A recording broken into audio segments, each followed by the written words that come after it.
The first one to officially be announced was actually Freddie Andersen. He signed like a 1201 with Carolina. Yep. So we say deal. goodbye to Freddie. $4.5 million per on a 2-year deal with the Carolina Hurricanes. Now, like, Carolina just traded that rookie goalie. Yeah. It doesn't make any fucking sense to me. And he signed for less money in Detroit than what Anderson got, right? Yeah. I think longer term, but less money, but he's younger. Doesn't really make a lot of sense. It doesn't really make sense unless they feel like Freddie Anderson's due to have a bounce back year, but he's 31 years old. I don't know. Wow, Marc-Andre Fleury won the Vezina at 38. So what do I know? What do I know? Fair enough.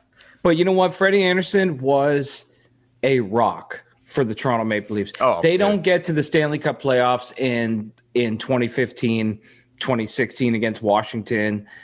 They don't get to the playoffs probably a couple other years without Freddie Andersen playing 55 games a year. On his 5-year contract, the first 3 years, arguably, he was the best player on the hockey team. Like, without him. Yeah, night in, night out. Night in and night out, the guy won the Leafs how many games on his own, stood on his head. Their defense was just fucking shit. And Anderson was killer. For the first 3 years, like, Freddie was our guy. It was so nice to finally have, like, a legit starting goalie. And he just shut the door 3 years straight. Playoffs, different story. He was good at times, other times not. But then the last 2 years, just kind of the wheels fell off. It just wasn't working. It just wasn't happening for Fred anymore, really. Yeah, and that can happen with age. He did have some injuries. But you're right. He wasn't the same Freddie Andersen. But part of that is the Leafs' problem for never really giving him, until Jack Campbell came, he never really had a backup. So he was always stuck. He always played the most minutes. He always faced the most shots in the entire NHL. I don't know about that, man. Like, him and McElhinney, I thought were a good tandem. But then they let McElhinney go for I know. Sparks. I know. Like, yeah. And McElhinney only came in off, like, they picked him up off waivers. Yeah. Right? So it wasn't like he had this long run with him and McElhinney. No, I think he was there for 2 years. For the majority of the time he was here, he had pretty shitty backups to play with, and that they had to play him into the ground. Yeah. He played a fucking ton of hockey for sure. And, probably time to move off from Freddie, like, because of what they want to do with Campbell here. So, but man, yeah, Freddie was a great Leaf for several seasons there. And like I said, he won them so many hockey games because of the shit defense that was played in front of him. But now going to the Carolina Hurricanes, where they're coached by Rod Brindamore. What a fucking animal that guy is. He doesn't take any fucking bullshit. So he doesn't take any bullshit and uses half a jar of gel. Rod Brindamore every game. I don't know what he's doing coaching. He could still be playing. Legit. He could still be playing. He may have a career in the film industry. Okay, well, exotic films or just I could see it.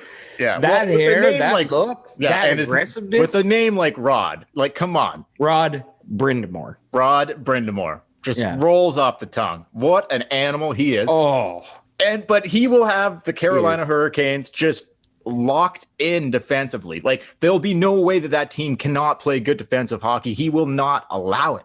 So Freddie will probably... Freddie's shots against are going to go way down. Yeah, probably.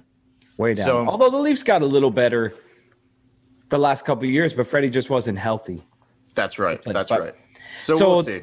Freddie goes, and the Leafs go out, and they replace him with Peter Mrazek. Yeah. What do you think about that? I don't know. Like, it's okay. I don't love it. I don't hate it. I'm kind of like wait and see at this point, like everything else. They didn't upgrade, but they didn't downgrade. They just kept things the same. Like, I think signing Peter Mrazek would be the same as if they had signed Freddie. Kind of, yeah. Like, he had a better season than Freddie the last year, maybe the last 2 years. Some injuries too, though. He's had some injuries, and career-wise, he's actually a little bit worse than Freddie number-wise in his career. But what is the over-under? I can't believe we're going here again. What is the over-under that we see a Michael Hutchinson sighting next season? Oh, my God. What is the over-under? I think it's good. Like, Is he still under contract? Yeah, man. He is third in line, and I would almost guarantee you Campbell's injury prone. Mrazek's injury prone. I guarantee you Hutch will be in net for at least a game. Oh, no. At least a game next season. I guarantee it.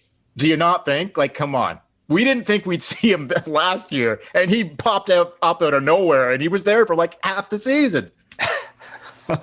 We said at the start of last season on the podcast that if you see Michael Hutchinson in net, we got problems. But because that was before, like that was when they had Campbell, Anderson. Who was the other guy? Oh, Aaron Dell. Aaron Dell, right. Lost him on waivers. They lost Aaron Dell on waivers, and then Hutchinson moved into the third role. And we said if we see Hutchinson, we're in trouble. And what happened? Just a few weeks in, and like a month and a half in, Campbell got hurt in the first game. He played. Yeah. Fuck. And then Freddie got hurt, and then it's Hutch. 2 weeks into the season, Hutch was back in net for the fucking Leafs playing games.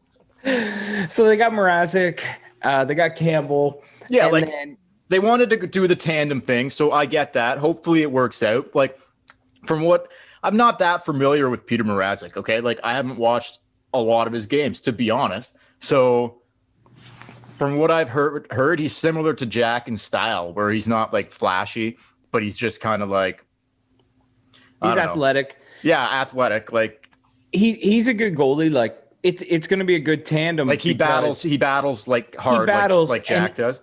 And he's not coming in with any attitude that he's the number one. No. Like I think the two of them will work well together to, if they have to split the games, one might get hot and play 50 and one might only play 32. 100%. Like, that's if they're healthy. He's a capable goalie, so it's all good. Like they could have. The funny thing is with the cap space that they had left, they gave him $3.5 million. 3.8. 3.8, man. I think 3.8. It's okay. If it's 3.8, then I was going to say it's almost 40% of the money they had left. That's 40% of the money they had left.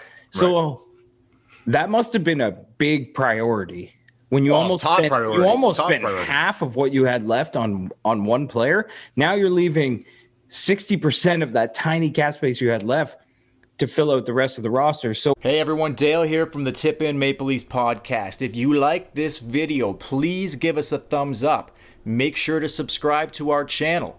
As well, take a look at some of our other videos. If you want to listen to the audio version of our podcast, we are on Apple Podcasts, Spotify, and all other podcast platforms.